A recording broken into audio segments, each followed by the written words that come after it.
రాష్ట్రంలో ప్రతి ఒక్కరు కూడా అసహించుకుంటాడు. మీరు డిఐజీ స్థాయిలో ఉన్నటువంటి వ్యక్తిగా మీరు వ్యవహరించడం లేదు. డిఐజీ గారి కంటే నేను ఎస్పీ గారికి కూడా వినవిస్తున్నా, మీకు అంతో ఇంతో మంచి పేరు ఉంది. మీరు చూస్తూ ఇక్కడ జరిగేటువంటి అరాచకాలన్నీ చూస్తూ ఊరుకోవడం చాలా పొరపాటు. తప్పు చేసే వాళ్ళను మందలించాల్సినటువంటి బాధ్యత, తప్పు జరగకుండా చూడాల్సినటువంటి బాధ్యత ఈ జిల్లాలో పోలీస్ అధికారిగా మీకుంది. కానీ మిమ్మల్ని సైలెంట్గా పక్కన పెట్టించుకొని ఇక్కడ ఈ అధికార పార్టీకి తొత్తులైనటువంటి పై అధికారులు కూర్చొని పెత్తనం చెలాయించేటువంటి పరిస్థితులు ఉన్నాయి.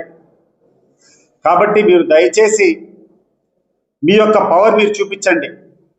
రాజ్యాంగబద్ధంగా ఒక పోలీస్ ఆఫీసర్గా, ఒక ఎస్పీగా మీరు ఏదైతే వ్యవహారం చేయాలో మీరు ఇక్కడికి వచ్చి దాన్ని చేపించాలని చెప్పి సహృదయంగా మిమ్మల్ని కోరుకుంటున్నాను.